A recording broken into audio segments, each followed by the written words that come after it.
রেসিডেন্সির উপর আমাদের MCQ solve ক্লাসের একটা উপর একটা ডেমো প্রেজেন্টেশন ছিল। আপনাদের সাথে আছি আমি doctor Mamun Rana, phase resident cardiovascular thoracic surgery, জাতীয় বিদ্রোহ হাসপাতালে আছি।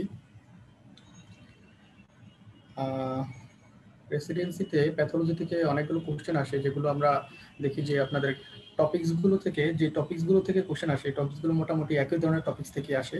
স্টেমগুলো সেম না হলেও আপনার টপিকসগুলো থেকে কোশ্চেন আসে, টপিকসগুলো কিন্তু রিপিট হয়। তাহলে এই পার্টটা কিন্তু আমাদের মার্ক তোলার জন্য, বিশেষ করে রেসিডেন্সিতে মার্ক তোলার জন্য খুব গুরুত্বপূর্ণ একটা ভূমিকা পালন করে। কারণ এখান থেকে মার্কগুলো যতটা কোশ্চেনে আসুক না কেন, সবগুলো কোশ্চেন কিন্তু আমরা একদম 100% মার্ক তোলার চেষ্টা করি, ঠিক আছে? তাইলে সেক্ষেত্রে আমাদের টোটাল মার্কের সাথে যে মার্কটা আসবে রেসিডেন্সিতে, ওটা প্যাথোলজি থেকে আমরা যদি ভালোভাবে প্রিপারেশন নিতে পারি আমাদের খুব সহায়ক হবে বলে আশা করছি। তো চলুন আমরা কিভাবে এমসিকিউগুলো সলভ করব, বিভিন্ন প্রিভিয়াস কোশ্চেন থেকে আমরা এমসিকিউগুলো কিভাবে সলভ করে আমরা আমাদের প্রিপারেশনকে আগে নিতে পারি, সেই উপলক্ষে আমাদের আজকে ক্লাস। তো চলুন আমরা শুরু করি। দেখেন এখানে একটা কোশ্চেন বলা হয়েছে, কোশ্চেনটা প্রিভিয়াস রেসিডেন্সি পরীক্ষার মধ্যে আসছে। আমাদের এই প্যাথোলজি থেকে, জেনারেল প্যাথোলজি থেকে প্রিভিয়াস কোশ্চেনের মধ্যে আমরা দেখি যে স্টেম সেল থেকে প্রায় বরাবর কোশ্চেন আসে। হ্যাঁ, দেখেন স্টেম সেল সম্পর্কে আমরা যদি ক্লিন কাট ধারণা না জানি, তাহলে সেক্ষেত্রে আমরা স্টেম সেলের অ্যান্সারগুলো আমরা করতে পারবো। এখানে দেখেন কোশ্চেনটা যেটা বলা হয়েছে যে ফলোইং স্টেটমেন্টস,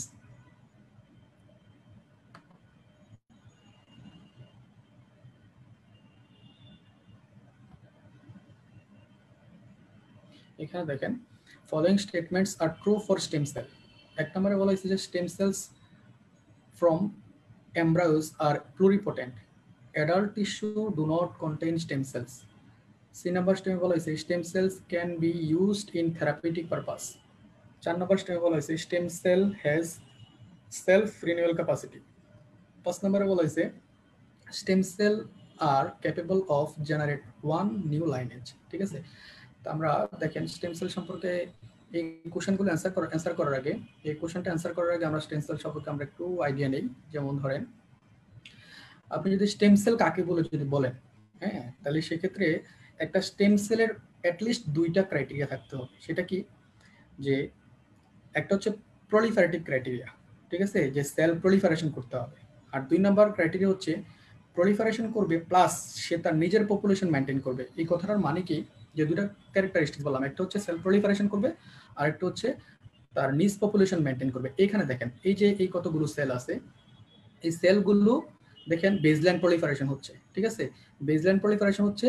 প্রলিফারেশনের পরে এই প্রলিফারেটিং সেলগুলো আলটিমেটলি ডিফারেন্সিয়েট হয়ে ম্যাচিউর সেলে কনভার্ট হচ্ছে অথবা ফার্দার প্রলিফারেশন হচ্ছে। কিন্তু এখানে এই যে এরোটা দিয়ে দেখতেছেন যে এদিকে প্রলিফারেশন হচ্ছে প্লাস সে নিজ পপুলেশন মেনটেন করতেছে। আমি যদি একটা এক্সাম্পল দিয়ে বলি, যে আপনি যদি একটা পেট্রি ডিশে, আপনি যদি একটা সেল নিয়ে কালচার করে আনডিফারেন্সিয়েটেড সেল নিয়ে যদি আপনি কালচার করেন, যদি দেখেন যে কালচার করার পরে আপনার যে ডটার সেলগুলো উৎপন্ন হলো, এই ডটার সেলগুলো যদি সবগুলো ডটার সেল যদি ম্যাচিউর এবং ডিফারেন্সিয়েটেড হয়ে ম্যাচিউর ফাংশনাল সেলে কনভার্ট হয়, তাইলে ওই যে আপনি যে সেলটা নিয়ে কালচার করছিলেন ওই সেলটাকে স্টেম সেল বলা যাবে না। কিন্তু আপনি যদি দেখেন যে ওই সেলটাকে কালচার করার পরে কিছু সেল ওয়েল ডিফারেন্সিয়েটেড ফাংশনাল সেলে কনভার্ট হয়েছে, আর বাকি সেলগুলো আপনি যে সেলটা নিয়ে কালচার করছিলেন ওই সেলের আদলে রয়ে গেছে, তাহলে আপনাকে বলা যাবে যে ওই সেলটা কি আসলে তার নিজ পপুলেশন প্রলিফারেশন করে তার নিজ পপুলেশন মেনটেন করছে, এবং কিছু প্রলিফারেটিং সেল ডিফারেন্সিয়েটেড হয়ে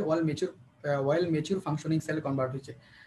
তাহলে সেক্ষেত্রে বলা যাবে এটাকে স্টেম সেল। তাহলে স্টেম সেলের 2টা ক্রাইটেরিয়া কি বললাম, একটা হচ্ছে আপনার সে প্রলিফারেশন হইতে হবে, 2 নাম্বার হচ্ছে সে তার নিজ পপুলেশন মেনটেন করবে। ঠিক আছে, এই ছবিটাতে এটা দেখানো হয়েছে। দেখেন এই যে স্টেম সেলগুলো প্রলিফারেশন, বেসলাইন প্রলিফারেশন হচ্ছে, আর এট দ্য সেম টাইম তারা কি করতেছে, তাদের এই নিজ পপুলেশন মেনটেন করতেছে।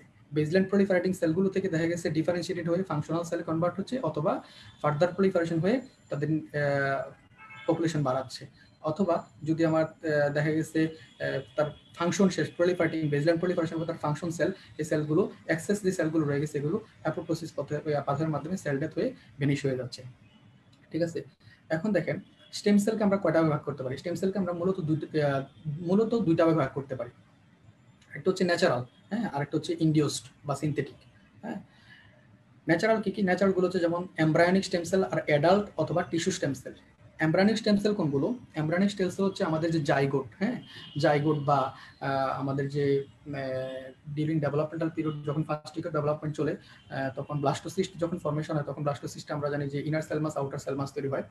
ওই ইনার সেল মাসের সেলগুলো হচ্ছে কি আপনার এমব্রায়োনিক স্টেম সেল, ঠিক আছে, এমব্রায়োনিক স্টেম সেল। আর জাইগোটকেও এমব্রায়োনিক স্টেম সেল বলা যায়। তাহলে ইনার সেল মাস এবং জাইগোট এগুলো হচ্ছে এমব্রায়োনিক স্টেম সেল। আর এখানে দেখেন ইনার সেল মাসগুলো অথবা এমব্রায়োনিক স্টেম সেলগুলোর ক্যারেক্টারিস্টিক্সের মধ্যে এগুলোকে বলা যায় এরা টোটিপটেন্ট অথবা প্লুরিপটেন্ট। এই কথাটার মানে কি? টোটিপটেন্ট মানে কি? টোটিপটেন্ট হচ্ছে আপনি এই সেলটাকে মানে কালচার বা এই সেল থেকে যে কোনো ধরনের হিউম্যান সেলের ডেরিভেটিভস আপনি পেতে পারেন, তাহলে সেটাকে বলা হবে টোটিপটেন্ট সেল। আর যদি মাল্টিপটেন্ট বলি, মাল্টিপটেন্ট হচ্ছে আপনি এটা প্রলিফারেশনের পরে ম্যাচিউর একটা সেল, প্রলিফারেশনের পরে ম্যাচিউর যে সেলগুলো কনভার্ট হবে, এই সেলগুলো যদি আপনি অল জার্মলাইন ডেরিভেটিভ যদি না পান, either single or double germline derivatives পান, তাহলে সেক্ষেত্রে আপনি বলবেন যে এগুলো মাল্টিপটেন্ট। কিন্তু তিনটা জার্মলাইনের ডেরিভেটিভস আপনি যদি পান, অর্থাৎ যদি আপনার কি বলে এটা অ্যাক্টোডার্মাল, মেজোডার্মাল বা এন্ডোডার্মাল ডেরিভেটিভস অল লাইনের যদি পান, তাহলে সেক্ষেত্রে আপনি বলবেন টোটিপটেন্ট বা প্লুরিপটেন্ট। আর যদি আপনি শুধুমাত্র সিঙ্গেল অর ডাবল লাইনের সেল পান, তাহলে সেক্ষেত্রে বলবেন মাল্টিপটেন্ট। দ্যাট মিনস এগুলো হচ্ছে লাইনের স্পেসিফিক, তাই তো? এরপর আসেন adult stem cell. Adult stem সেলগুলো এদের মতো এমব্রায়োনিক স্টেম সেলের মতো প্লুরিপটেন্ট বা টোটিপটেন্ট। আর অ্যাডাল্ট স্টেম সেল বা টিস্যু স্টেম সেলগুলো কোথায় কোথায় পাওয়া যায় দেখেন, এখানে সাইটগুলো বলা হয়েছে যে বোন ম্যারো, লিভার, গাট, কর্নিয়া, স্কিন এবং central nervous system. Bone marrow কোথায় থাকে? বোন ম্যারোতে যে আপনার ব্লাড ভেসেল থাকে, এই পেরিভাস্কুলার এরিয়াতে আপনার bone marrow haematopoietic, pluripotent haematopoietic stem সেলগুলো থাকে। লিভারের যে ক্যানেল অফ হিয়ারিং আছে, যেগুলোকে আমরা বলি ইন্ট্রা চ্যানেল ইন্ট্রাহেপাটিক বিলিয়ারি ক্যানেলগুলাস, হ্যাঁ, ক্যানেল অফ হিয়ারিং, এখানে প্রচুর পরিমাণে অ্যাডাল্ট স্টেম সেল থাকে। গাটের ক্রিপ্টের মধ্যে অ্যাডাল্ট স্টেম সেল থাকে। কর্নিয়ার লিম্বাসের মধ্যে অ্যাডাল্ট স্টেম সেল থাকে। স্কিনের মধ্যে দুই জায়গায় থাকতে পারে। আপনার যে আমরা যে স্কিনের যে ডার্মাল লেয়ার, হ্যাঁ, এপিডার্মিস, তারপরে ডার্মিসের মধ্যে যে আপনার এই যে স্কিনের হেয়ার ফলিকলগুলো আছে, হেয়ার ফলিকলের পাশে যে বালজিং এরিয়া আছে, ওই বালজিং এরিয়ার মধ্যে আপনার অ্যাডাল্ট স্টেম সেল থাকে। সিএনএস এর মধ্যে পেরিভেন্ট্রিকুলার জোনের মধ্যে অ্যাডাল্ট স্টেম সেল থাকে। এছাড়া কিছু কিছু জায়গার মধ্যে যেমন বোন ম্যারো প্লাস আদার্স কিছু অর্গান অথবা আদার কিছু টিস্যু যেমন adipose tissue, bone marrow, skin, এগুলোর মধ্যে প্লুরিপটেন্ট স্টেম সেলগুলোকে, মানে স্টেম সেলগুলোকে দুইটা ভাগ করা হয়েছে, হ্যাঁ। একটা হচ্ছে প্লুরিপটেন্ট স্টেম সেল, আর একটা হচ্ছে মেজেনকেমাল স্টেম সেল। প্লুরিপটেন্ট স্টেম সেলগুলো থেকে ওই পার্টিকুলার টিস্যুর প্যারেনকেমাল কম্পোনেন্ট ডেভেলপ করে, আর মেজেনকেমাল টিস্যু থেকে ওই পার্টিকুলার টিস্যুর স্ট্রোমাল কম্পোনেন্ট ডেভেলপ করে, ঠিক আছে। তাহলে আমরা যদি বোন ম্যারোর কথা বলি, দেখেন বোন ম্যারোতে যে দুই ধরনের স্টেম সেল থাকে, দুই ধরনের অ্যাডাল্ট স্টেম সেল থাকে। একটা হচ্ছে প্লুরিপটেন্ট হেমাটোপয়েটিক স্টেম সেল। প্লুরিপটেন্ট কথাটার আমরা অর্থ বলছি যে আমরা যদি এটাকে কালচার করি, তাহলে আমরা তিনটা জার্মলাইনের ডেরিভেটিভস, আমরা যে কোনো ধরনের সেল, আমরা তিনটা জার্মলাইনের ডেরিভেটিভস থেকে যে কোনো ধরনের সেল আমরা পাবো, ঠিক আছে। প্লুরিপটেন্ট হেমাটোপয়েটিক স্টেম সেল। কিন্তু হেমাটোপয়েটিক যেহেতু বলছি, তাহলে সেক্ষেত্রে আমরা শুধুমাত্র যে প্লুরিপটেন্ট হেমাটোপয়েটিক কথাটা দিয়ে আসছে যে আমরা শুধুমাত্র ব্লাড সেলগুলো এখান থেকে পাবো, ঠিক আছে। তারপরে স্টেম সেল। এরপরে দেখেন মেজেনকেমাল স্টেম সেল। বোন ম্যারোর মেজেনকেমাল স্টেম সেল অথবা আদার্স যে টিস্যুগুলো মেজেনকেমাল স্টেম সেলগুলো থেকে মেইনলি ডেভেলপ করে আপনার বোনের অথবা আদার যে মেজেনকেমাল টিস্যু, ওইগুলো থেকে মেজেনকেমাল স্টেম সেল আছে, এগুলো থেকে ডেভেলপ করে আপনার অস্টিওব্লাস্ট, কন্ড্রোসাইট, তারপরে মায়োসাইট, ফাইব্রোব্লাস্ট, এগুলো হচ্ছে স্ট্রোমাল কম্পোনেন্ট, ঠিক আছে। এই সেলগুলো মেজেনকেমাল স্টেম সেল থেকে ডেভেলপ করে। এরপরে আরেকটা বললাম আমরা যে ন্যাচারাল স্টেম সেলের পাশাপাশি আমরা একটা বললাম ইনডিউসড প্লুরিপটেন্ট স্টেম সেল। এই জিনিসটা কি? যে আপনি যদি একটা এমব্রায়োনিক স্টেম সেল, হ্যাঁ, এমব্রায়োনিক স্টেম সেল থেকে আপনি শুধুমাত্র ওই স্টেম সেলের নিউক্লিয়াসটা এক্সট্রাক্ট করে নিলেন, আর একটা পেশেন্ট থেকে অথবা একটা পার্সন থেকে আপনি শুধুমাত্র ওই পার্সনের একটা সোমাটিক সেলকে আপনি আলাদা করে নিলেন। আপনাকে এটা আলাদা করে নেওয়ার আগে আপনাকে জানতে হবে যে সোমাটিক সেলের কিন্তু একটা নির্দিষ্ট সময় পর্যন্ত, নির্দিষ্ট টাইম পর্যন্ত সে মাল্টিপ্লিকেশন করতে পারে। সাপোজ 5 বার, 10 বার, 20 বার, এতবার পর্যন্ত মাল্টিপ্লিকেশন করতে পারবে, দেন ফার্দার আর মাল্টিপ্লিকেশন করতে পারবে না, হ্যাঁ, অথবা সেল ডিভিশন করতে পারবে না। কিন্তু স্টেম সেলগুলো কিন্তু যখন প্রয়োজন তখনই কিন্তু সে মাল্টিপ্লিকেশন বা সেল ডিভিশন করতে পারে। তাহলে সেক্ষেত্রে আপনি একটা সোমাটিক সেল নিলেন, সোমাটিক সেল থেকে নিউক্লিয়াস বের করে নিলেন, আর একটা এমব্রায়োনিক সেল নিলেন, এমব্রায়োনিক স্টেম সেল নিলেন, ওখান থেকে নিউক্লিয়াসটা বের করে নিলেন। কিন্তু সোমাটিক সেল থেকে নিউক্লিয়াসটা বের করার পরে যে রিমেনিং কম্পোনেন্টটা থাকলো, ওই কম্পোনেন্টের মধ্যে আপনি কি করলেন, শুধুমাত্র একটা এই স্টেম সেলের নিউক্লিয়ার কম্পোনেন্টটা অথবা জিনোমিকটা আপনি কি করলেন, ইনসার্ট করে দিলেন। ইনসার্ট করে দেওয়ার পরে আপনার এই এই সোমাটিক সেলে এখন কিন্তু আলটিমেটলি কি আছে, স্টেম সেলের জিনোমিক কম্পোনেন্ট আছে। তাহলে সেক্ষেত্রে এটা কি হবে, সে আপনি ধরেন সাপোজ স্কিনের সোমাটিক সেল নিলেন, স্কিনের সোমাটিক সেল নিয়ে আপনি এমব্রায়োনিক স্টেম সেলের নিউক্লিয়াসটাকে ইনকর্পোরেট করলেন, দেন এই এমব্রায়োনিক স্টেম সেলের জিনোম শুধুমাত্র স্কিনের মাল্টিপল এপিথেলিয়াল লাইনিং তৈরি করবে। ঠিক আছে, তাহলে এইভাবে এই কনসেপ্টটা আসলে মেডিকেল সায়েন্সের মধ্যে পরবর্তীতে যুগান্তরকারী একটা চিকিৎসা ক্ষেত্রগুলো তৈরি হবে আমি মনে করি। কারণ হচ্ছে আপনি যদি চিন্তা করেন যে একটা পেশেন্টের মায়োকার্ডিয়াল ইনফ্রাকশন হয়েছে, আপনি একটা মায়োসাইট যদি নেন, নিয়ে ওই মায়োসাইটের নিউক্লিয়াসটাকে এক্সট্রাক্ট করে আপনি যদি একটা অ্যাডাল্ট স্টেম সেল অথবা এমব্রায়োনিক স্টেম সেলের নিউক্লিয়াস যদি ওটার মধ্যে ইনকর্পোরেট করে এই পেশেন্টটাকে স্টেম সেল থেরাপি দেন, তাহলে মায়োকার্ডিয়াল ইনফ্রাকশনের কারণে যেই হার্টের যেই পোর্শনটা নেক্রোজড হয়ে গেছে, ওই পোর্শনটা আবার কি হবে, রিজেনারেট করবে ওই স্টেম সেল থেকে। ঠিক আছে, এটা হচ্ছে ইনডিউসিবল স্টেম সেল। তারপরে দেখেন এই যে আমরা এখানে দেখানোর চেষ্টা করছি, এই যে দেখেন স্কিনের এই যে হেয়ার ফলিকলের পাশে যে ডার্মাল লেয়ার আছে, এপিডার্মাল লেয়ার আছে, এই এপিডার্মাল লেয়ারের মধ্যে যে বালজিং এরিয়া আছে হেয়ার ফলিকলের পাশে, এখানে প্রচুর পরিমাণে কি থাকে, অ্যাডাল্ট বা টিস্যু স্টেম সেল থাকে। তারপরে সিবাসিয়াস গ্ল্যান্ডে প্রচুর পরিমাণে টিস্যু স্টেম সেল থাকে। তারপরে এপিডার্মিসও প্রচুর পরিমাণে টিস্যু স্টেম সেল থাকে। তারপরে দেখেন এই যে গাটের যে ক্রিপ্ট, এই ক্রিপ্টগুলোর মধ্যে এখানে স্টেম সেল থাকে। আর এখানে লিভারের একটা হিস্টোলজি দেখানো হয়েছে, হিস্টোলজির মধ্যে এখানে এই যে এই জায়গাটা হচ্ছে বিলিয়ারি ক্যানালিকুলা, এই যে এই পোর্শন পুরোটা বিলিয়ারি ক্যানালিকুলা। তাহলে এখানেও এই যে এই ক্যানালিকুলাটার নাম তো হচ্ছে ক্যানাল অফ হেয়ারিং, এখানেও লিভারে অ্যাডাল্ট স্টেম সেল থাকে। তারপরে দেখেন এখানে আমরা এই ছবিটার মধ্যে দেখাইছি যে মেজেনকেমাল স্টেম সেল থেকে কি কি স্ট্রোমাল সেল ডেভেলপ করে। দেখেন এখানে বলা আছে অস্টিওব্লাস্ট, কন্ড্রোসাইট, এডিপোসাইট, আদার্সের মধ্যে যেমন ধরেন মায়োসাইট, এগুলো মেজেনকেমাল স্টেম সেল থেকে ডেভেলপ করা। মেজেনকেমাল স্টেম সেলটা আমরা বলছিলাম যে অ্যাডাল্ট স্টেম সেলের একটা কম্পোনেন্ট। তারপর দেখেন এই যে এখানে দেখানো হয়েছে ইনডিউসড স্টেম সেল, যেগুলো ইনডিউসড প্লুরিপটেন্ট স্টেম সেল। এই যে একটা পেশেন্টের সোমাটিক সেল নিলাম, আর এখানে একটা জেনেটিক স্টেম সেলের জিনোমকে আমি এক্সট্রাক্ট করে আমি এই সোমাটিক সেলের মধ্যে ইনকর্পোরেট করলাম, যার কারণে একটা সেল লাইন কালচারের মধ্যে আমি যদি কালচার করি, তাহলে যে প্লুরিপটেন্ট স্টেম সেলগুলো তৈরি হবে, এগুলো থেকে আমি যে সোমাটিক সেল নিচ্ছি, আমি যদি মনে করি যে এটা অ্যাক্টোডার্মাল সোমাটিক সেল, তাহলে সেক্ষেত্রে শুধুমাত্র অ্যাক্টোডার্মাল সেল তৈরি হবে। আর যদি মনে করি যে এটা মেজোডার্মাল সেল, তাহলে সেক্ষেত্রে মেজোডার্মাল ডেরিভেটিভস তৈরি হবে। যদি অ্যানোডার্মাল সেল হয়, তাহলে সেক্ষেত্রে অ্যান্ডোডার্মাল ডেরিভেটিভস তৈরি হবে। যদি আমি, তবে এখানে কথা আছে, যদি আমি ওই পার্টিকুলার জার্মলাইন ডেরিভেটিভস তৈরি করার ক্ষেত্রে আমি যদি পার্টিকুলার আপনার ইউনিক এনভায়রনমেন্ট যদি আমি ক্রিয়েট করে দিতে পারি, তাহলে সেক্ষেত্রে ওই পার্টিকুলার সেল লাইন ডেরিভেটিভস তৈরি হবে। এই হচ্ছে ইনডিউসড প্লুরিপটেন্ট স্টেম সেল। ঠিক আছে, তাহলে এখন আমরা যদি প্রশ্নটার মধ্যে যাই, দেখেন প্রশ্নটার মধ্যে বলা হয়েছে যে following statements are true for stem cell. তাহলে সেক্ষেত্রে এক নম্বর বলেছে stem cells from embryo, that means embryonal stem cells are pluripotent. আমরা বলছিলাম যে এমব্রায়োনাল স্টেম সেলস গুলো প্লুরিপটেন্ট অথবা টোটিপটেন্ট। ঠিক আছে, এরপর দেখেন adult tissue do not contain stem cell. আমরা কি বলছিলাম, স্টেম সেল মূলত দুই ধরনের, এমব্রায়োনিক স্টেম সেল আর অ্যাডাল্ট স্টেম সেল। এছাড়া সিনথেটিক একটা আছে, এটার নাম হচ্ছে induced stem cell, induced pluripotent stem cell. তাহলে অ্যাডাল্ট টিস্যুর মধ্যে কি স্টেম সেল থাকে না? অবশ্যই থাকে। তারপর দেখেন stem sell can be used in therapeutic purpose. একটু আগে আমি বললাম যে ইনডিউসড যে স্টেম সেলগুলো আছে অথবা আপনার প্লুরিপটেন্ট হেমাটোপয়েটিক স্টেম সেলগুলো যেগুলো আছে, এগুলো আমরা লিউকেমিয়াতে আমরা ইউজ করি। তাহলে সেক্ষেত্রে স্টেম সেল থেরাপিতেই আমরা লিউকেমিয়াতে, তাহলে সেক্ষেত্রে আমরা কি বলতে পারি, থেরাপি এদেরকে স্টেম সেলগুলোকে থেরাপিউটিক পারপাস ইউজ করা হয় না? অবশ্যই ইউজ করা হয়। তারপরে দেখেন এরপর এসে stem cell has self renewal capacity.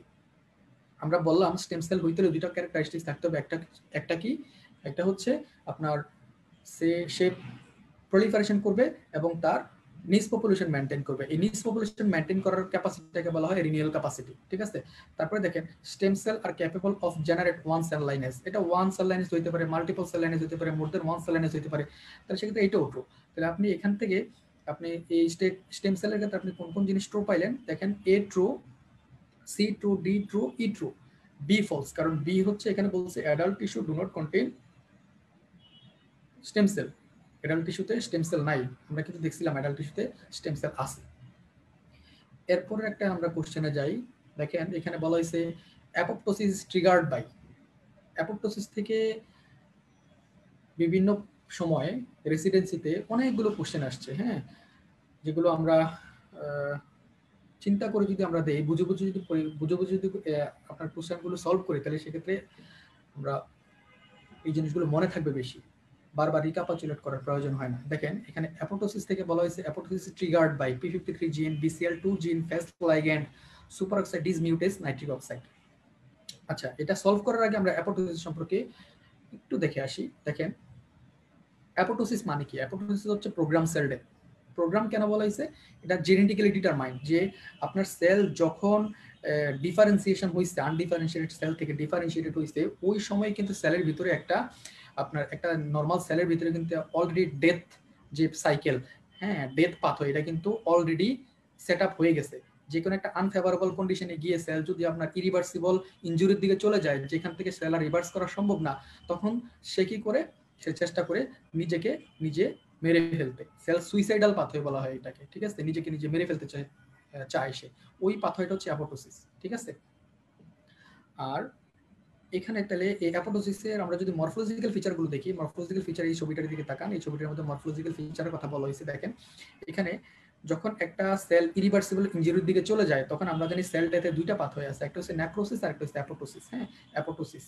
আচ্ছা, এখন এই অ্যাপোপ্টোসিসে দেখেন এখানে কি হয়, এই যে এখানে দেখেন এই যে নিউক্লিয়াস কি হয়, আস্তে আস্তে কন্ডেনসেশন হয়ে যায়। কেন হয় কন্ডেনসেশন? আমরা একটু পরে দেখবো নিউক্লিয়াস কন্ডেনসেশন কেন হয়।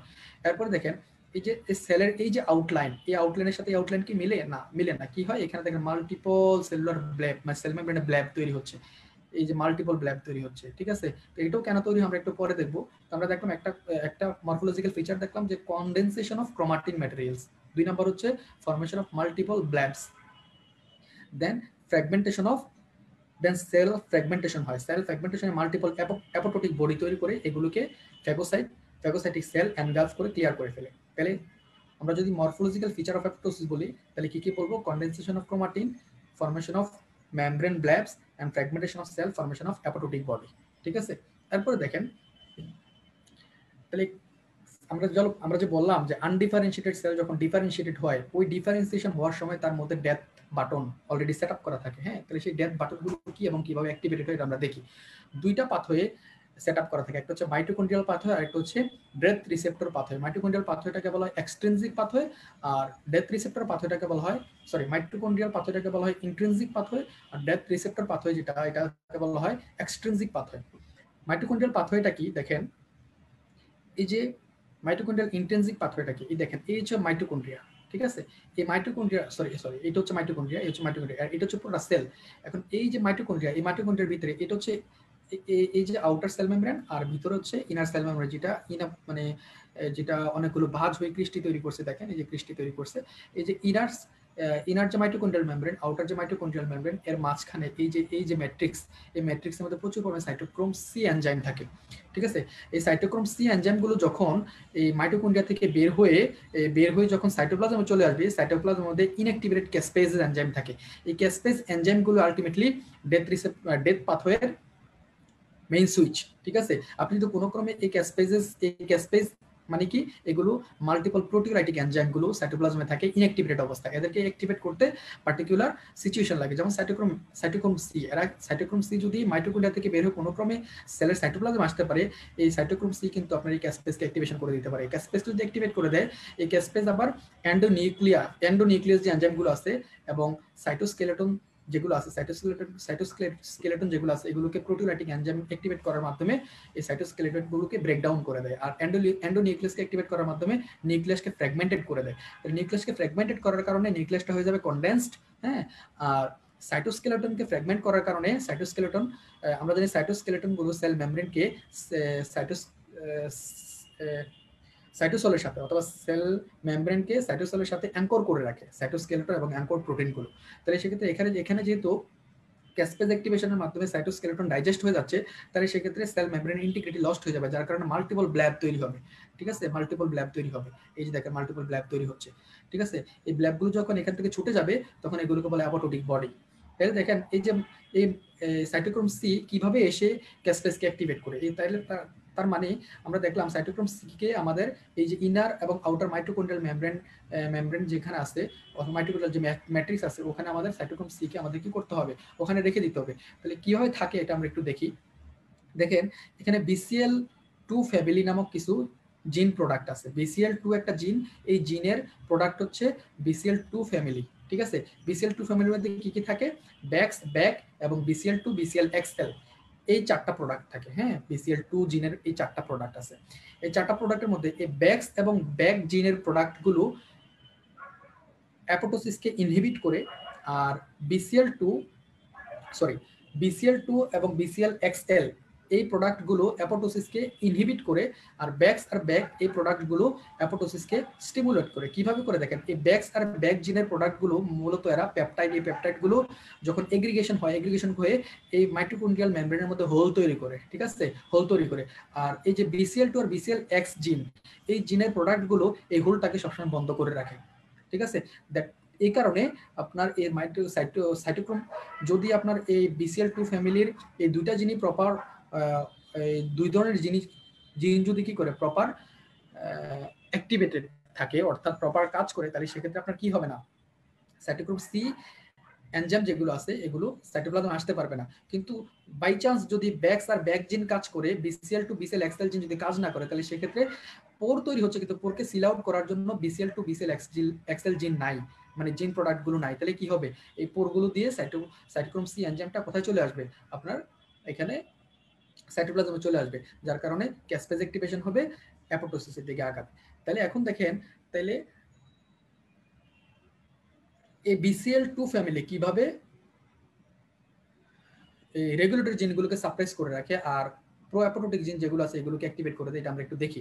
দেখেন এখানে মাল্টিপল ফ্যাক্টর এখানে কাজ করে। দেখেন এখানে সেল ইনজুরি, যেমন আপনার ধরেন যদি কোনো কারণে গ্রোথ ফ্যাক্টর, যদি যেই গ্রোথ ফ্যাক্টরের কারণে সেল সার্ভাইভ করে, ওই গ্রোথ ফ্যাক্টর স্টিমুলা যদি আমি উইথড্র করে নেই, তাহলে সেক্ষেত্রে এটা BH3 যে প্রোটিন আছে সে সেন্স করে যে গ্রোথ ফ্যাক্টর স্টিমুলাস এখন আর নাই, তখন সে কি করে BCL2 ফ্যামিলিকে স্টিমুলেশন দেয়।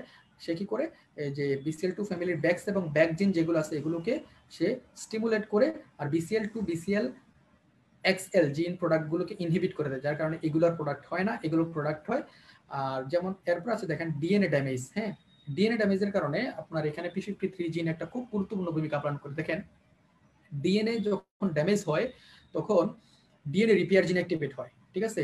ডিএনএ প্রুফ রিডার এবং ডিএনএ রিপেয়ার জিন অ্যাক্টিভেট হয়ে তারা কি করে, ডিএনএ রিপেয়ার করে। কিন্তু ডিএনএ যদি হেভিলি ড্যামেজ হয়, তখন এই ডিএনএ রিপেয়ার জিন যদি কি করতে না পারে, এই রিপেয়ার না করতে পারে, তখন তারা কি করে, আপনার এই P53 জিন যে আছে ওকে ইনফর্ম করে যে হ্যাঁ আমরা ডিএনএ ম্যাসিভ ড্যামেজ, আমরা আসলে এই ড্যামেজকে রিপেয়ার করে কুলায় উঠতে পারতেছি না, এখন তুমি একটা কিছু করো।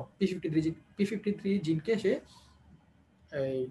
স্টিমুলেট করে, ঠিক আছে। তখন P53 জিন ঘুম থেকে জেগে সে কি করে, এই সেল সাইকেলকে G1 ফেজে অ্যারেস্ট করে দেয়। কারণ কি, কারণ যে হ্যাঁ সেল সাইকেলকে G1 ফেজ যদি অ্যারেস্ট করে দেয়, ফার্দার ডিএনএ সিনথেসিস হবে না। যেই পরিমাণ ডিএনএ মানে রিপেয়ার করা হয় নাই, অর্থাৎ ডিঅ্যারেঞ্জড ডিএনএ আছে, ওই ডিএনএ রিপেয়ার জিনগুলো আবার কি করবে, রিপেয়ার করবে। হ্যাঁ, ফার্দার এদের উপর স্ট্রেস পড়বে না। কিন্তু যদি দেখে যে ডিএনএ হেভিলি ড্যামেজড, তখন সে কি করে, P53 জিন, প্রো অ্যাপোটোটিক জিন যেগুলো আছে এগুলোকে অ্যাক্টিভেট করে দেয়, অ্যান্টি অ্যাপোটোটিক জিন যেগুলো আছে এগুলোকে ইনহিবিট করে দেয়। দ্যাট মিন্স অ্যাপোটোটিক পাথওয়ে যেগুলো আছে, যে BCL2 ফ্যামিলির মেইনলি ব্যাক্স এবং ব্যাক জিন এগুলোকে অ্যাক্টিভেট করে দেয়, আর BCL2 এবং BCLX জিন এগুলোকে ইনহিবিট করে দেয়, যার কারণে এই প্রোডাক্টগুলো আর তৈরি হয় না, এই পোর্টটাকে সিল করতে পারে না, যার কারণে কি হয়, সাইটোক্রোম সি এনজাইমগুলো আমার সাইটোপ্লাজমে চলে আসে, ক্যাসপেজ অ্যাক্টিভেট হয়, সাইটোস্কেলেটন ব্রেকডাউন হয়, এন্ডোনিউক্লিয়াস অ্যাক্টিভেশনের মাধ্যমে নিউক্লিয়াস ফ্র্যাগমেন্টেশন হয়, এবার অ্যাপোটোসিস হয়। এছাড়া প্রোটিন মিসফোল্ডিং, আমরা জানি পোস্ট ট্রান্সলেশনাল মডিফিকেশনে যখন প্রোটিন রাফ এন্ডোপ্লাজমিক রেটিকুলামের ভিতরে ঢুকে, তখন কিন্তু প্রোটিনের ফোল্ডিং হয়, পোস্ট ট্রান্সলেশনাল মডিফিকেশন হয়, ঠিক আছে। কিন্তু যদি ম্যাসিভলি প্রোটিন সিনথেসিস হয় বা নর্মালির চেয়ে বেশি যদি প্রোটিন সিনথেসিস হয়, যেটা কিনা এন্ডোপ্লাজমিক রেটিকুলাম প্রপার ফোল্ডিং করে প্রপার পোস্ট ট্রান্সলেশনাল মডিফিকেশন করতে পারতেছে না, অথবা অ্যাবনর্মাল প্রোটিন সিনথেসিস হয় যেটাকে প্রপার ফোল্ডিং করতে পারতেছে না অথবা মিসফোল্ডিং করে ফেলে, তখন এটাকে বলা হয় এন্ডোপ্লাজমিক রেটিকুলাম স্ট্রেস। ওই স্ট্রেসকে কি করতে পারে, সেলের ভিতরে ওই স্ট্রেসকে সেন্স করতে পারে বিএস3 প্রোডাক্ট। ওই প্রোডাক্টগুলো দেন ইনফর্ম করে বিসিএল2 ফ্যামিলিকে, বিসিএল2 ফ্যামিলি দেন সেলকে মাইটোকন্ড্রিয়াল ইন্ট্রিনসিক পাথওয়েতে সেলকে অ্যাপোপ্টোটিক পাথওয়ের দিকে নিয়ে যায়। তাহলে সেক্ষেত্রে আমরা মাইটোকন্ড্রিয়াল ইন্ট্রিনসিক পাথওয়েকে অ্যাক্টিভেট করে কে দেখেন withdrawal of growth factor, DNA repair, DNA damage, তারপর হচ্ছে ডিএনএ ড্যামেজ, এটা আমরা বললাম p53 জিনের মাধ্যমে, আর হচ্ছে প্রোটিন মিসফোল্ডিং। দেন আমরা দেখি ডেথ রিসেপ্টর বা এক্সট্রিনসিক পাথওয়ের মাধ্যমে কিভাবে আপনার অ্যাপোপ্টোটিক পাথওয়ে অ্যাক্টিভেট হয়। এখানে দেখেন ডেথ রিসেপ্টর বলা হয়েছে দুইটা জিনিস বলা হয়েছে, একটা হচ্ছে ফেস আর একটা হচ্ছে টিউমার নেক্রোটিক ফ্যাক্টর রিসেপ্টর।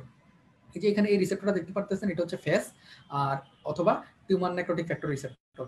যে ফেস এটার সাথে লাইগেন্ড, এটার সাথে বাইন্ড করার জন্য ফেস লাইগেন্ড থাকে। ফেস লাইগেন্ড কোথায় থাকে? ফেস লাইগেন্ড থাকে তো আপনার যে অ্যাক্টিভেটেড লিম্ফোসাইট গুলো আছে, অ্যাক্টিভেটেড লিম্ফোসাইট অলওয়েজ সার্কুলেশনে তাদের সেল মেমব্রেনের গায়ে ফেস লাইগেন্ড এক্সপ্রেস করে করে ঘুরতে থাকে। ঘুরে কি করে? যে দেখে আমাদের যে টিস্যুতে যে সেলগুলো আছে, এই সেলগুলোর গায়ে কোথাও কোনো ফেস রিসেপ্টর আছে কিনা। ঠিক আছে? যে সেলের ভিতরে ইরিভার্সিবল ইনজুরি হয়ে যায়, হ্যাঁ, ইরিভার্সিবল ড্যামেজ হয়ে যায়, তখন এই সেলগুলো এই ফেস এক্সপ্রেস করে দেয়।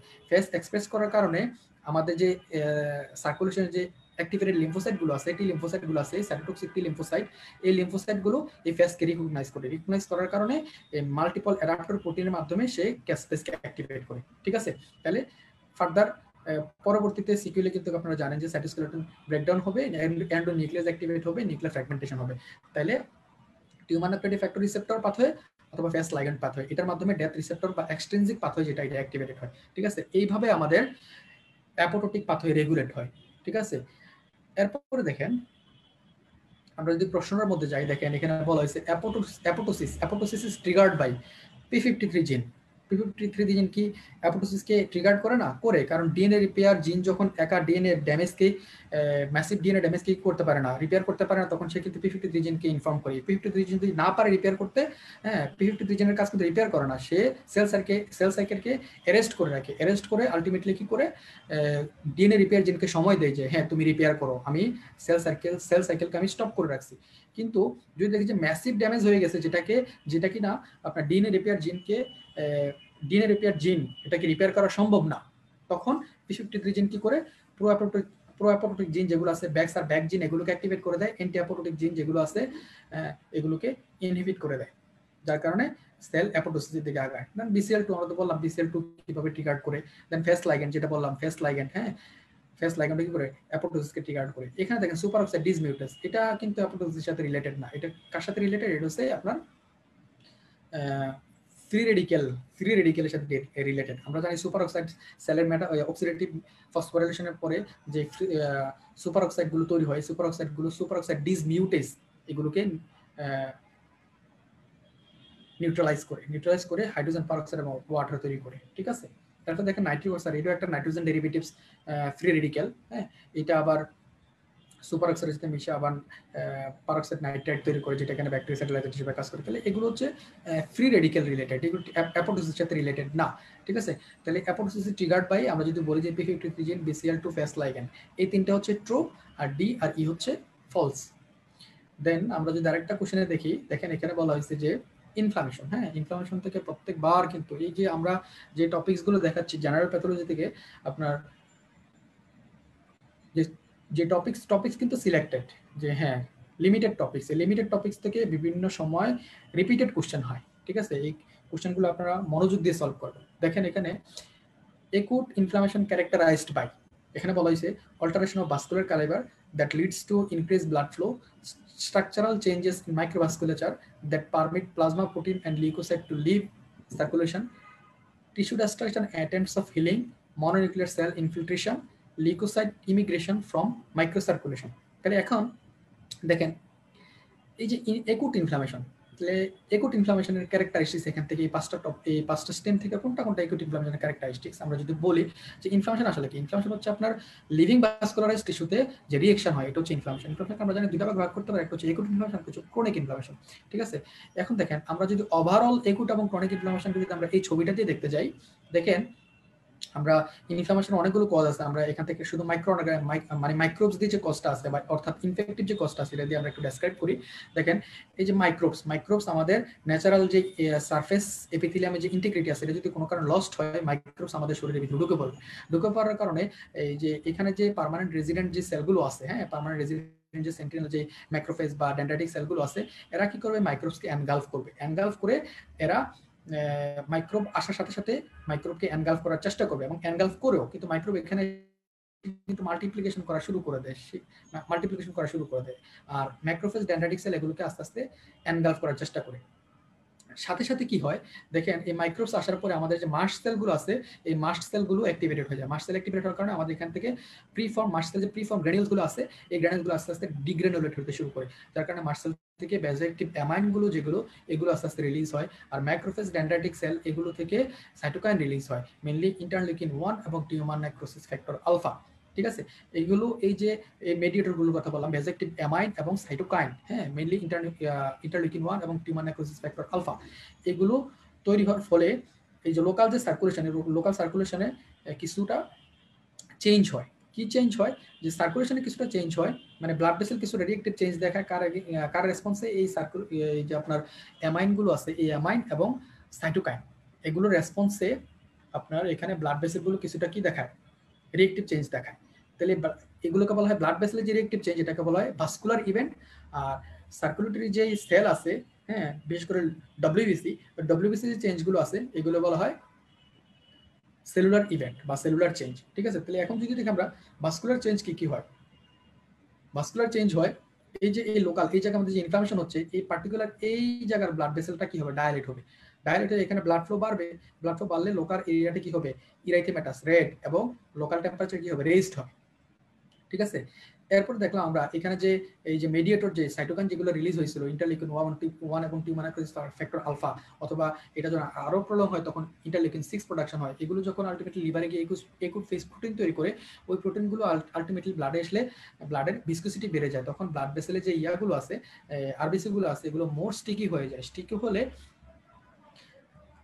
ব্লাড ভেসেলের মধ্যে রোলেক্স ফর্মেশন হয়, হ্যাঁ, সার্কুলেশনের মধ্যে রোলেক্স ফর্মেশন হয়। ঠিক আছে, এরপরে দেখেন এই সেকেন্ড যে, তাহলে ফার্স্ট যে সেলুলার ইভেন্ট ভাস্কুলার ইভেন্ট বললাম, এটা হচ্ছে ভ্যাসোডাইলেটেশন।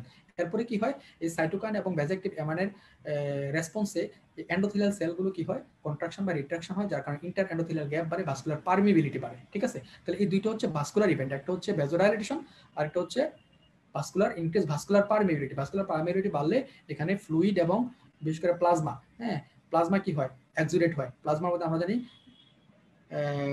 আপনার আছে কি বলে, অ্যান্টিবডিগুলো আছে, এই অ্যান্টিবডিগুলো এসে আমাদের যে অফেন্ডিং এজেন্ট আছে, অফেন্ডিং এজেন্টকে নিউট্রালাইজ করার চেষ্টা করবে। আর এখান থেকে ইন্টার এন্ডোথেলিয়াল গ্যাপ বাড়লে এখানে এই যে সার্কুলেটরি যে নিউট্রোফিলগুলো আছে, নিউট্রোফিলগুলো এই গ্যাপ দিয়ে ডায়াবেটিস করে সাইট অফ ইনজুরিতে চলে আসবে। ঠিক আছে, এরপরে দেখেন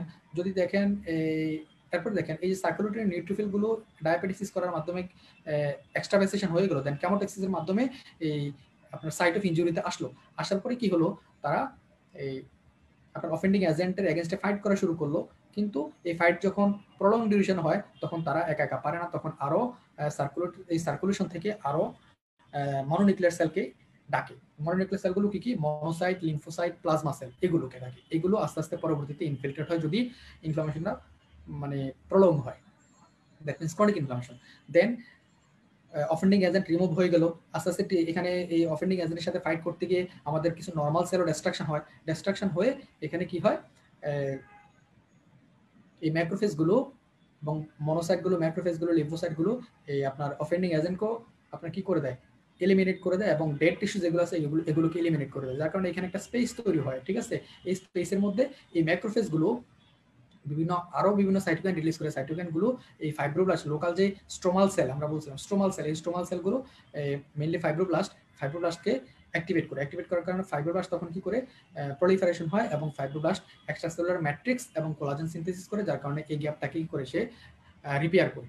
ঠিক আছে, এই হচ্ছে আমাদের টোটাল একটা ইনফ্লামেশনের হিস্ট্রি। তাহলে আমরা যদি বলি একুট ইনফ্লামেশন কতটুকু পর্যন্ত, একুট ইনফ্লামেশন হচ্ছে এই মাইক্রোব থেকে ঢোকার আগ পর্যন্ত, ঢোকার পর থেকে এই যে ইমিডিয়েট যে ফ্যাগোসাইটিক সেলগুলো আছে ওইগুলোর response, plus vascular response, plus আপনার এই যে সেলুলার রেসপন্স কতটুকু, যে পলিমরফোনিউক্লিয়ার লিউকোসাইট যেগুলো আছে মেনলি নিউট্রোফিল, এই নিউট্রোফিলগুলো সাইট অফ ইনজুরিতে এসে ওগুলোর সাথে ফাইট করার আগ পর্যন্ত ওই ইভেন্টটা হচ্ছে আপনার একুট ইনফ্লামেশনের ফেজ।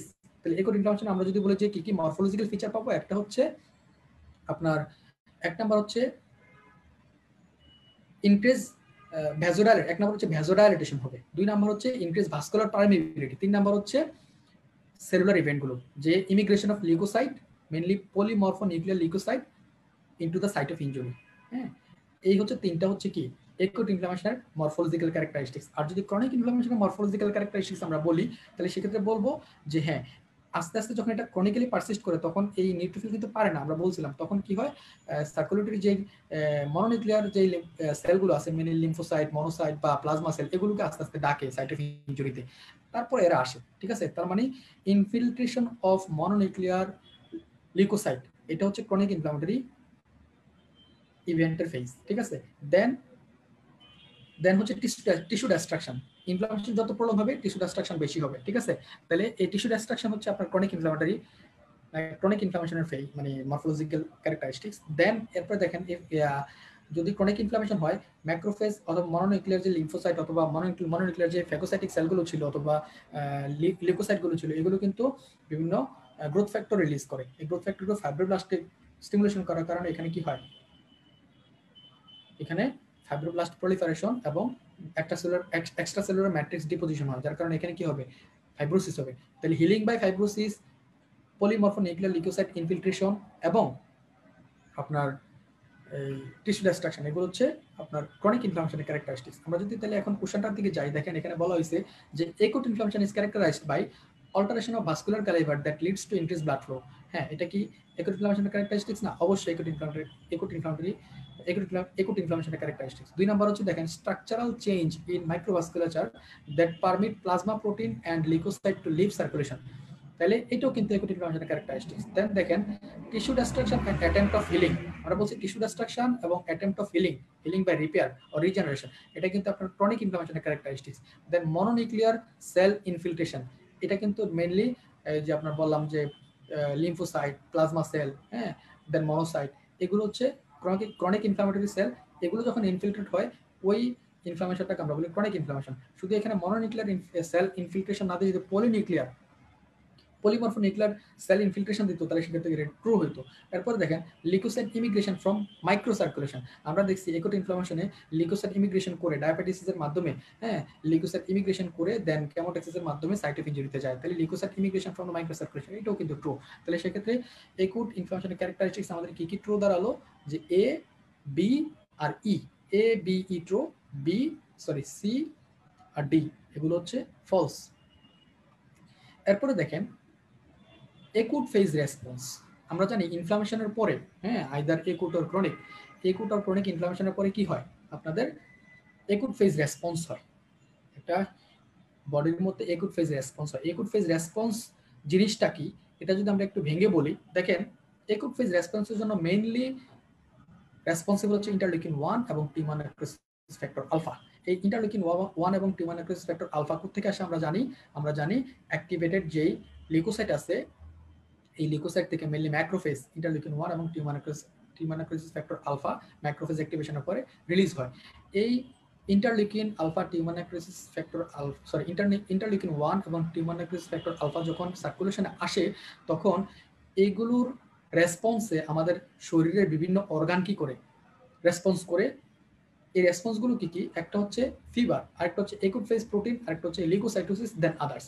ফিভার কিসের জন্য হয়, দেখেন ফিভার হয় এই যে ইন্টারলিউকিন 1 যখন ফরমেশন হয়, এই ইন্টারলিউকিন 1 সার্কুলেশনে যখন আসে, এই সার্কুলেশনে আসার পরে ইন্টারলিউকিন 1 চলে যায় আপনার ব্রেইনের হাইপোথ্যালামাসে। আমরা জানি ব্রেইনের হাইপোথ্যালামাসের যে সেলগুলো আছে, হ্যাঁ, টেম্পারেচার রেগুলেটিং যে সেলগুলো আছে, ওই সেলগুলোর অ্যারাকিডোনিক অ্যাসিড মেটাবলিজমের জন্য যে এনজাইমগুলো আছে, হ্যাঁ, ফসফোলিপেজ A2, ওই এনজাইমকে ইন্টারলিউকিন 1 স্টিমুলেট করে প্রচুর পরিমাণে প্রোস্টাগ্ল্যান্ডিন E2 তৈরি করার মাধ্যমে সে হাইপোথ্যালামাসের যে সেট পয়েন্ট আছে, ওই সেট পয়েন্টকে 1 থেকে 4 ডিগ্রি সেলসিয়াস বাড়ায় দেয়। যার কারণে সে সেট পয়েন্টকে ইন্টারলিউকিন 1 কিন্তু হাইপোথ্যালামাসের সেট পয়েন্টকে 1 থেকে 4 ডিগ্রি বাড়াই দিল, কিন্তু আমার ব্লাডের যে টেম্পারেচার সেটা কিন্তু সেট পয়েন্ট থেকে 1 থেকে 4 ডিগ্রি কম। তখন এই কম টেম্পারেচার যখন হাইপোথ্যালামাস দিয়ে ফ্লোয়িং হবে, তখন হাইপোথ্যালামাস এটাকে সেন্স করবে যে আমার সেট পয়েন্ট কিন্তু 1 থেকে 4 ডিগ্রি বেশি, আর আর ব্লাড, এই যে ব্লাড যাচ্ছে এটা এয়ার টেম্পারেচার কিন্তু 1 থেকে 4 ডিগ্রি কম। তখন সে কি করে, দুইটা অর্গানকে সে টার্গেট করে, একটা হচ্ছে স্কিন আর একটা হচ্ছে মাসেল। এই হাইপোথ্যালামাস দুইটা অর্গানকে টার্গেট করে, একটা হচ্ছে স্কিন আর একটা হচ্ছে মাসেল। স্কিনের ব্লাড ভেসেলকে সে কি করে কনস্ট্রিক্ট করে দেয়, যার কারণে স্কিনের মধ্যে ব্লাড ফ্লো কমে যায়। ঠিক আছে, এরপরে কি হয়, এটার উদ্দেশ্য কি, যে স্কিনের মধ্যে যদি ব্লাড ফ্লো কম হয় তাহলে স্কিন দিয়ে ইভাপোরেশন কম হবে, আলটিমেটলি কি হবে, আপনার হিট লস কম হবে। আর মাসেলে কি করে, মাসেল কন্ট্রাকশন করায় বা শিভারিং করায়। ঠিক আছে, তখন কি হয়, মাসেল কন্ট্রাকশন বা শিভারিং হলে তখন প্রচুর পরিমাণে হিট জেনারেট হয়। এভাবে হিট জেনারেশন বেশি বাড়ায় দেয় এবং হিট লস করার যে মেকানিজম আছে এগুলোকে কমাই দেয়। ঠিক আছে, এভাবে কি করে সে ফিভার করে। এরপরে দেখেন acute phase protein. Acute phase protein এগুলো আলটিমেটলি ইন্টারলিউকিন 1 এবং ইন্টারলিউকিন 6 এর রেসপন্সে লিভার এই একুট ফেজ প্রোটিনগুলো তৈরি করে। কি কি বললাম, সিআরপি, সেরাম অ্যামাইলয়েড এ প্রোটিন, ফিব্রিনোজেন, হ্যাপসিডিন। ঠিক আছে, এই যে এই 4টা একুট ফেজ প্রোটিনের কথা বললাম, একুট ফেজ প্রোটিনগুলো দুইটা পারপাসে তৈরি হয়, একটা হচ্ছে ইন্ডিভিজুয়াল পারপাস আর একটা হচ্ছে জেনারেল পারপাস। যদি এই সবগুলো জেনারেল পারপাস বলি, জেনারেল পারপাস হচ্ছে আমরা জানি লিভারের যে প্রোটিন সিনথেটিক যেই ক্যাপাসিটি, হ্যাঁ, আমরা যদি বলি যে লিভার প্রোটিন সিনথেসিস মেইনলি কোন প্রোটিন সিনথেসিস করে, আমরা জানি অ্যালবুমিন, প্রচুর পরিমাণে লিভার অ্যালবুমিন সিনথেসিস করে। কিন্তু প্লাজমা প্রোটিনের মধ্যে অ্যালবুমিন সব থেকে ছোট সাইজ। এখন যেহেতু বডির মধ্যে ইনফ্লামেশন চলতেছে, হ্যাঁ, এখন যেহেতু বডির মধ্যে ইনফ্লামেশন চলতেছে, আপনার যদি প্রচুর পরিমাণে অ্যালবুমিন সিনথেসিস হয়, তাহলে অ্যালবুমিনটা কিন্তু আপনার ক্যাপিলারি পারমেবিলিটি বেশির কারণে অ্যালবুমিন কিন্তু ইন্টারস্টিশিয়াল স্পেসে চলে যাবে, সার্কুলেটরি ভলিউম লস হবে। এটাকে ওভারকাম করার জন্য আপনার কি করে বডি, যে এই প্রোটিন সিনথেটিক যে মেকানিজম আছে ওটাকে অল্টার্ড করে দেয়। ও সে কি করে, ছোট ছোট মাইক্রো প্রোটিন ছাড়া, মানে অ্যালবুমিন তৈরি করা ছাড়া বাদ দিয়ে অ্যালবুমিন কম তৈরি করে সে বড় বড় প্রোটিনগুলো তৈরি করে, যেমন আপনার ফিব্রিনোজেন, সেরাম অ্যামাইলয়েড এ প্রোটিন, এগুলো বেশি বেশি তৈরি করে, বা সিআরপি বা হ্যাপসিডিন, এগুলো কিন্তু আপনার এই প্রোটিনগুলো কম্পারেটিভলি অ্যালবুমিন থেকে বড়। আমরা জানি লার্জেস্ট প্লাজমা প্রোটিন যে ফিব্রিনোজেন। ঠিক আছে, এগুলো যার কারণে আপনার যত অ্যালবুমিন কমায়, যত এগুলো বেশি সিক্রেশন করবে, হ্যাঁ, ততই কিন্তু আপনার কি হবে না, প্রোটিন সার্কুলেশন থেকে লস্ট হবে না। এটা হচ্ছে ইন জেনারেল পারপাস। আর যদি স্পেসিফিক পারপাস যদি বলি, সিআরপি আর সেরাম অ্যামাইলয়েড এই প্রোটিনগুলো ব্লাডে যখন আসে, ইনফ্লামেশনের রেসপন্সে যখন এই প্রোটিনগুলো লিভার থেকে ব্লাডে আসে, আসার পরে এরা কিন্তু কি করে, আপনার মাইক্রো অর্গানিজমকে, ব্লাডের মধ্যে মাইক্রো অর্গানিজমকে কোড করে ফেলে, কোড করে অপশনাইজড করে ফেলে। কোড করা মানে অপশনাইজড করে ফেলে। অপশনাইজড করার কারণে এই মাইক্রো অর্গানিজমকে, অপশনাইজ করার কারণে এই মাইক্রো অর্গানিজমগুলো আমাদের ফ্যাগোসাইটগুলো দ্বারা এফিশিয়েন্টলি ক্লিয়ার হয়। ঠিক আছে, একটা। আরেকটা হচ্ছে ফিব্রিনোজেন। দেখেন এই ফিব্রিনোজেন যখন তৈরি হয়, এই ফিব্রিনোজেনগুলো আমরা জানি ম্যাক্রোমলিকুলার প্রোটিন। এই প্রোটিনগুলো যখন, ফিব্রিনোজেনগুলো যখন ব্লাডে বাড়ে, প্লাজমাতে বাড়ে, তখন প্লাজমার ভিসকোসিটি বাড়ে। প্লাজমার ভিসকোসিটি, ব্লাডের ভিসকোসিটি বাড়লে আরবিসি গুলো রোলেক্স ফর্মেশন বেশি হয়। ঠিক আছে, মানে একটা আরবিসির উপর আরেকটা আরবিসির উপর আরেকটা বসে রোলেক্স ফর্মেশন হয়। এই রোলেক্স ফর্মেশনের উদ্দেশ্য কি, যে রোলেক্স যত ফর্মেশন হবে, আমাদের নর্মাল যে লেমিনার ব্লাড ফ্লো আছে, এই লেমিনার ব্লাড ফ্লো অল্টার্ড হবে। লেমিনার ব্লাড ফ্লো কি, লেমিনার ব্লাড ফ্লো হচ্ছে আপনার ব্লাডের যে এই দুইটা কম্পোনেন্ট, একটা সেলুলার কম্পোনেন্ট, একটা হচ্ছে ফ্লুইড কম্পোনেন্ট বা প্লাজমা কম্পোনেন্ট। সেলুলার কম্পোনেন্টের মধ্যে সব থেকে সেন্ট্রালে থাকবে বড়, মানে বড় cellular component, that means WBC গুলো। তারপরে থাকবে আপনার পেরিফেরিতে আরবিসি গুলো, তার পেরিফেরি থাকবে আপনার প্লাটিলেট গুলো, তার পেরিফেরি থাকবে প্লাজমা। এটাকে বলা লেমিনার ফ্লো। কিন্তু আমার যখন বডির মধ্যে ইনফ্লামেশন হচ্ছে, আমার এই সেন্ট্রাল জোন থেকে ইয়াগুলো, লিকোসাইট গুলো, লেমিনার ফ্লোতে যে সেন্ট্রাল জোনে যে ইয়াগুলো থাকে, লিকোসাইট গুলো থাকে, এগুলো তো পেরিফেরাল জোনে আসতে হবে। কিন্তু এরা তো সাইজে বড়, কিন্তু এদেরকে যদি আমি ধাক্কা দিয়ে যদি পেরিফেরিতে না আসতে পারি, না আনতে পারি, তাহলে কিন্তু এরা ট্রান্সমাইগ্রেশন বা ডায়াবেটিস বা কেমোট্যাক্সিস এগুলোর মাধ্যমে কি করতে পারবে না, ওরা সাইট অফ ইনজুরিতে যেতে পারবে না। দ্যাট মিনস আমার লেমিনার ফ্লোকে ভাঙতে হবে, ব্লাডের এই লেমিনার ফ্লোকে ভাঙতে হবে। লেমিনার ফ্লোকে কিভাবে ভাঙবেন, যখন বেশি বেশি ফিব্রিনোজেন তৈরি হবে আর বেশিগুলো রোলেক্স ফর্মেশন হবে, মাল্টিপল আরবিসি একসাথে কি হবে, অ্যাকুমুলেশন হবে, সাইট অফ ইনফ্লামেশন আসবে। আসার পরে এই লেমিনার ফ্লোকে অল্টার্ড করে দেবে। কিভাবে অল্টার্ড করবে, রোলেক্স ফর্মেশন করে আর যে সেন্ট্রাল যেই কলামের মধ্যে যে ডাব্লিউবিসি গুলো ছিল, এগুলোকে বাম্প আউট করে কোথায়, পেরিফেরিতে পাঠিয়ে দিবে। ঠিক আছে, এভাবে সে ডাব্লিউবিসি কে এক্সট্রাভেসেট করতে কিন্তু সাহায্য করে ফিব্রিনোজেন। ঠিক আছে, যে ফিব্রিনোজেন বেশি বেশি এক্সট্রাভেসেট, ডাব্লিউবিসি কে এক্সট্রাভেসেট করতে সাহায্য করে by formation of rouleaux, RBC rouleaux. Then আসেন হ্যাপসিডিন।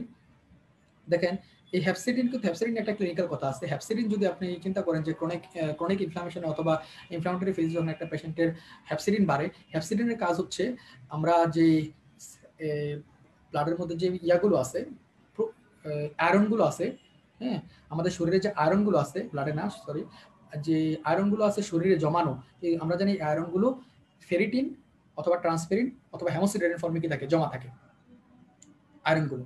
এখন যখন ব্লাডে আয়রন লেভেল কমে যায়, কিন্তু আপনার আয়রন ইনটেক যদি পর্যাপ্ত ঠিক না থাকে, তখন এই স্টোরড আয়রনগুলো কি করে, স্টোরড আয়রনগুলো থেকে আপনার যেখানে আয়রন ডিমান্ড দরকার ওখানে স্টোরড আয়রন থেকে সার্কুলেশনে আয়রন এসে তারপরে টার্গেট অর্গানে আয়রন যায়। কিন্তু এই স্টোরড অর্গান থেকে আয়রন এসে, হ্যাঁ, সার্কুলেশনে ঢোকার জন্য যে প্রোটিনটা আছে, এই প্রোটিনটাকে ইয়া করে বন্ধ করে রাখে কি, হ্যাপসিডিন।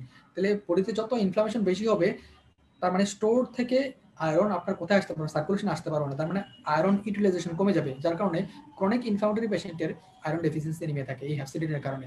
এরপর দেখেন ইনফ্লামেশন যদি ক্রনিক হয়, একুট ইনফ্লামেশনে যে সিআরপি, সেরাম অ্যামাইলয়েড এ প্রোটিন, ফিব্রিনোজেন, হ্যাপসিডিন তৈরি হয়, এগুলো কিন্তু একুট ইনফ্লামেশনে কিন্তু আপনার উপকারী, হ্যাঁ, বেনিফিশিয়াল ইফেক্ট। কিন্তু ক্রনিক ইনফ্লামেশন এগুলো ক্ষতিকর। একটা বললাম হ্যাপসিডিন ক্রনিক ইনফ্লামেশন যখন হয়, হ্যাপসিডিন কি করে, ক্রনিক আয়রন ডেফিসিয়েন্সি এনিমিয়া তৈরি করে, ঠিক আছে। আর সেরাম অ্যামাইলয়েড এ, এগুলো যখন ক্রনিক্যালি ইনফ্লামেশন চলতে থাকে, তখন সেরাম অ্যামাইলয়েড এ প্রোটিন প্রচুর পরিমাণে প্রোডাকশন হতে শুরু করে এবং এগুলো মাল্টিপল অর্গানে ডিপোজিট হয়, যার কারণে সেকেন্ডারি অ্যামাইলোইডোসিস ডেভেলপ করে, ঠিক আছে। এই সেকেন্ডারি অ্যামাইলোইডোসিস এখান থেকে ডেভেলপ করে। তাহলে এখানে দেখলাম ফিবার, একুট ফেজ প্রোটিন, এগুলো আলটিমেটলি লিভার থেকে তৈরি হলো। কি কি তৈরি হলো, সিআরপি, সেরাম অ্যামাইলয়েড এ, ফিব্রিনোজেন, হ্যাপসিডিন। এই ফিব্রিনোজেন বাড়ার কারণে আমরা দেখলাম আরবিসি রুলেক্স ফর্মেশন হয় এবং আমরা জানি ইএসআর, ইরেথ্রোসাইট সেডিমেন্টেশন রেট, এটা কিন্তু ইনফ্লামেশনের একটা নন স্পেসিফিক মার্কার। এই যে ফিব্রিনোজেন বাড়ার কারণে পেশেন্টের ইএসআর বাড়ে। দেন দেখেন লিকোসাইটোসিস, আমরা জানি সার্টেন ইনফেকশন, মেনলি ব্যাকটেরিয়াল ইনফেকশনে লিকোসাইটোসিস হয়, মেনলি নিউট্রিফিলিক লিকোসাইটোসিস হয়। লিম্ফোসাইটোসিস হয় কোন কোন ইনফ্লামেশনে, যেমন ভাইরাল ইনফ্লামেশনে লিম্ফোসাইটোসিস হয়। তারপরে ধরেন আপনার মনোসাইটোসিস হয় প্যারাসাইটিক ইনফ্লামেশনের কারণে, প্যারাসাইট না, ক্রনিক ইনফ্লামেশনের কারণে মনোসাইটোসিস হয়। দেন প্যারাসাইটিক ইনফ্লামেশনের কারণে ইসিনোফিলিয়া হয়। এরপরে দেখেন কিছু কিছু লিকোপেনিয়াও হইতে পারে, হ্যাঁ, প্রোটিনে মানে একুট ফেজ রেসপন্সে লিকোপেনিয়া হইতে পারে কোন কোন ক্ষেত্রে। তবে লিকোপেনিয়া আসলে এটা ফলস দেওয়াই ভালো, কারণ রবিনসন কিন্তু লিকোসাইটোসিসটাকে বেশি এমফাসাইজ করছে। লিকোপেনিয়া কোন কোন কন্ডিশন হয়, মেইনলি টাইফয়েড, হ্যাঁ, এন্টারিক ফিভার এবং রিকেটশিয়াল ফিভারে লিকোপেনিয়া মানে নিউট্রোপেনিয়া হয়। আদার যে ইফেক্টগুলো আছে দেখেন, tachycardia, increase blood flow, decrease sweating, anorexia somnolence, malaise, ঠিক আছে। এগুলো হচ্ছে আদার্স ইফেক্ট। টেকিকার্ডিয়া এবং ইনক্রিজ ব্লাড প্রেশার, এগুলো সিম্প্যাথেটিক নার্ভাস সিস্টেম অ্যাক্টিভেশনের কারণে হয়। আর ডিক্রিজ সুইটিং, এটা আমরা কেন সুইটিং কেন হয়, সুইটিং কেন কমে যায়, আমরা যেখানে বলছিলাম যে ফিভার করতে কিন্তু কিডনিস ব্লাড ভেসেলগুলো কি কনস্ট্রিক্ট করে দেয়, কিডনিস ব্লাড ফ্লো কমে যায়, যার কারণে সুইটিং কমে যায়, ঠিক আছে। অ্যানোরেক্সিয়া সামব্লেন্স, ম্যালাইস, এগুলো আসলে সাইটোকাইন ইফেক্টের কারণে হয়, ঠিক আছে। তাহলে এখন আমরা যদি এই যে আপনার এই কোশ্চেনটার মধ্যে যাই যে acute phase response is characterised by, তাহলে দেখেন প্রোডাকশন অফ ইন্টারলিউকিন 1, হ্যাঁ, এটা ট্রু যে ইন্টারলিউকিন 1 এবং tumour necrosis factor alpha, interleukin 6, interleukin 8, এই সাইটোকাইনগুলো কিন্তু কি করে একুট ফেজ রেসপন্সের জন্য দায়ী, মেইনলি ইন্টারলিউকিন 1 এবং tumour necrosis factor alpha. Increase concentration of serum amyloid A, আমরা দেখছিলাম একুট ফেজ রেসপন্সের যে লিভার যে প্রোটিনগুলো তৈরি করে তার মধ্যে এটা একটা, যে সেরাম অ্যামাইলয়েড এ, তাহলে দ্যাট মিন্স এটাও ট্রু। এরপর দেখেন থ্রম্বোসাইটোপিন, এটা আমরা বলি নাই, থ্রম্বোসাইটোপিনে কিভাবে হয়। থ্রম্বোসাইটোপিন হচ্ছে যখন একটা পেশেন্ট একুট ইনফ্লামেশন চলতে থাকে, হ্যাঁ, বা আমরা যদি ইনফেক্টিভ কজ দিয়ে যদি বলি যে গ্রাম নেগেটিভ ব্যাকটেরিয়া দ্বারা যদি কি হয়, ইনফ্লামেশন হয়, হ্যাঁ, এরা অ্যান্ডোটক্সিন রিলিজ করে, পেশেন্ট অ্যান্ডোটক্সিন শকে চলে যায়, অ্যান্ডোটক্সিক শক অর্থাৎ সেপটিক শকে চলে যায়, তখন কিন্তু পেশেন্টের ব্লাড কিন্তু হাইপার কোয়াগুলেবল হয় এবং পেশেন্টের ডিআইসি ডেভেলপ করার প্রবণতা বেশি থাকে, ঠিক আছে। যদি পেশেন্ট ডিআইসি ডেভেলপ করে তাহলে সেক্ষেত্রে পেশেন্টের থ্রম্বোসাইটোপেনিয়া থাকবে। Decrease rouleaux formation, rouleaux formation কি ডিক্রিজ হয়? নো, রোলেক্স ফর্মেশন এখানে ইনক্রিজ হয় by the formation of acute phase response protein fibrinogen, ঠিক আছে। লিম্ফোসাইটোসিস হয়, ইয়েস, লিম্ফোসাইটোসিস হয় কোন ক্ষেত্রে হয়, আমরা জানি ব্যাকটেরিয়াল না ভাইরাল ইনফেকশনে কি হয়, লিম্ফোসাইটোসিস হয়। তাহলে সেক্ষেত্রে আমরা যদি বলি যে acute phase response is characterised by production of interleukin 1, increase concentration of serum amyloid A and lymphocytosis. These are the true and C and D stem are false.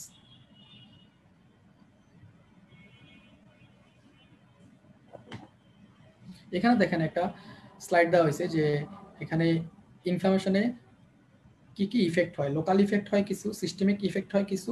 Systemic ইফেক্টগুলোকে দুইটা ভাগে ভাগ করছে, প্রোটেক্টিভ ইফেক্ট আর harmful effect. Local ইফেক্টের মধ্যে কি হয় দেখেন, inflammation যখন going on হয় তখন মাইক্রো সার্কুলেশনের পারমেবিলিটি বেড়ে যায়, লোকাল ইডিমা হয়, হ্যাঁ, যার কারণে কি হয়, হ্যাঁ আচ্ছা, লোকাল ইডিমা হলো যার কারণে এক্সুডেট ফর্মেশন হলো, ওই জায়গাটা রেডনেস এবং টেন্ডার থাকবে, লোকাল টেম্পারেচার রেজ থাকবে, এটা হচ্ছে লোকাল ইফেক্ট। সিস্টেমিক প্রোটেক্টিভ ইফেক্টগুলো কি কি, ব্রেনে ইন্টারলিউকিন 1 এবং ইন্টারলিউকিন 6 টিমানাক রিসেপ্টর আলফা যখন কাজ করে হাইপোথ্যালামাসে তখন ফিভার হয়, লিভারে যখন ইন্টারলিউকিন 1 ইন্টারলিউকিন 6 কাজ করে তখন একুট ফেজ প্রোটিনগুলো তৈরি হয়, আর বোন ম্যারোতে মেইনলি ইন্টারলিউকিন 6 যখন কাজ করে তখন বোন ম্যারোর হেমাটোপয়েটিক স্টেম সেলগুলো যেগুলো আছে এগুলোকে স্টিমুলেট করে এবং এবং আপনার বোন ম্যারোতে যে নিউট্রিফিলের যে পুল মানে নিউট্রিফিল যে জমা থাকে ওগুলোকে তাড়াতাড়ি করে সার্কুলেশনে পাঠায়, তার মানে লিউকোসাইট প্রোডাকশন বাড়ে। আর হার্মফুল ইফেক্টগুলো কি কি দেখেন, সিস্টেমিক প্যাথোলজিক্যাল বা হার্মফুল ইফেক্টগুলো কি কি, হার্মফুল ইফেক্ট হচ্ছে হার্টে কি হতে পারে, টিউমার নেক্রোসিস ফ্যাক্টর আলফা যখন হার্টে কাজ করে, অথবা পেশেন্ট যখন অ্যান্ড্রোটক্সিক শকে থাকে তখন যখন ল্যাকটিক অ্যাসিডোসিস হয়, এই টিউমার নেক্রোসিস ফ্যাক্টর আলফা এবং ল্যাকটিক অ্যাসিড এসে কার্ডিও সাপ্রেসর হিসেবে কাজ করে, ঠিক আছে, তখন কার্ডিয়াক আউটপুট কমে যায়, দিস ইজ হার্মফুল ইফেক্ট অথবা প্যাথোলজিক্যাল ইফেক্ট। এরপরে দেখেন যখন ইনফ্লামেশন ডিফিউজ ইনফ্লামেশন হয়, এই ইনফ্লামেশন যখন মাল্টিপল অর্গানে ছড়িয়ে যায়, হ্যাঁ, অথবা সার্কুলেটরি লেভেলে চলে যায়, মাল্টিপল অর্গান যখন এফেক্ট করে তখন কিন্তু আমাদের ব্লাড কিন্তু প্রোকোয়াগুলেন্ট হিসেবে কাজ করে, যার কারণে প্রচুর পরিমাণে থ্রম্বাস ফর্মেশন হতে পারে, ঠিক আছে, যেটা কিন্তু খুব খারাপ আউটকাম নিয়ে আসতে পারে, ঠিক আছে, থ্রম্বাস ফর্মেশন। দেন আরেকটা বলছি ইনক্রিজ ভাস্কুলার পারমিবিলিটি, এটাও কিন্তু লং টার্ম ধরে খারাপ ইফেক্ট, হ্যাঁ, যে প্যাথোলজিক্যাল ইফেক্ট বা খারাপ ইফেক্ট আমরা বলতে পারি, কারণ যতই ভাস্কুলার পারমিবিলিটি যত বাড়বে ইন্টারভাস্কুলার ভলিউম তত কমবে, পেশেন্ট শকে যাবে। মাল্টিপল টিস্যুতে যে মাল্টিপল টিস্যুতে এই টিউমার নেক্রোসিস ফ্যাক্টর আলফা এবং ইন্টারলিউকিন 1 কাজ করে, মেইনলি স্কেলেটাল সিস্টেমে কাজ করে ইনসুলিন রেজিস্ট্যান্স তৈরি করে, ঠিক আছে, এটা আপনারা মেটাবলিক রেসপন্স টু ইনজুরিতে গেলে দেখবেন কিভাবে ইনসুলিন রেজিস্ট্যান্স করে, ঠিক আছে। এই হচ্ছে আমরা কতগুলো কোশ্চেন নিয়ে আপনাদের সামনে আলোচনা করলাম।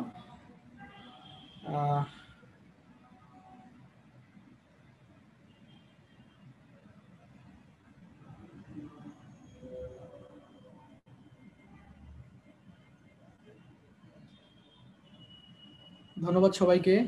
আপনারা জানেন আমরা রেসিডেন্সির উপর একটা এক্সাম বেচ এবং এক্সটেন্সিভ সলভ ক্লাস এটার উপর একটা বেস চালু করছি, যেটার ওরিয়েন্টেশন হবে আপনার আগামী